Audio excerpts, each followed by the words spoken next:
Okay, so now we're doing the Musings of Musa, part 2, and we're talking about the killing of the boy.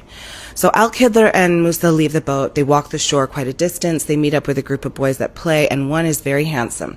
Al-Khidr crosses the distance, takes his life. The Quran offers no method, no violence lingering in the words, only the fact, right? He killed him.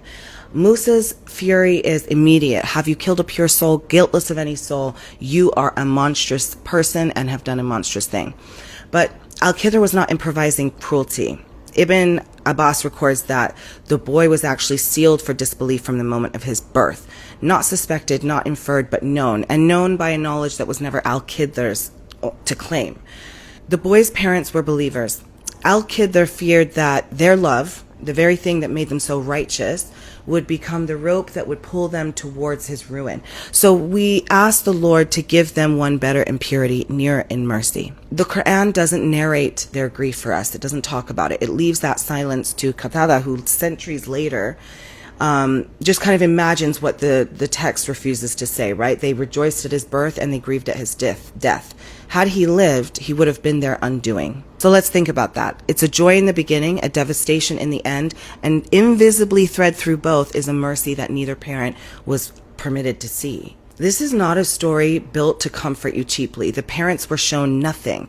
They were only asked to carry what was taken from them, blind to what it was actually clearing the way for, or protecting them from. In Surah Al-Talaq, it says, whoever holds taqwa, Allah will carve a way out and provide for him where he never reckoned. The exit and the provision arrive in the same breath, not one after another. They're simultaneously given to you.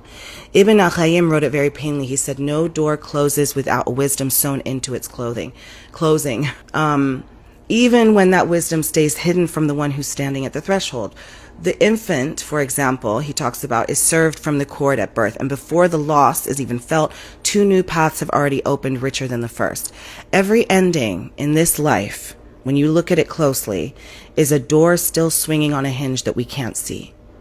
Even Musa's mother experienced this, right? She had to seal her son in a basket and give him to the river she couldn't follow, on the word of a promise that she couldn't even verify. She would never have known that the current would actually carry him into the Pharaoh's palace. Essentially, the grief is never given a footnote. Only the absence, right? Only the aching.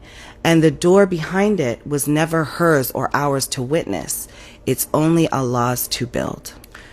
So in closing, when we lose something that we love, we have to be mindful that we have no idea what Allah has immediately placed in its place. Tawakkul.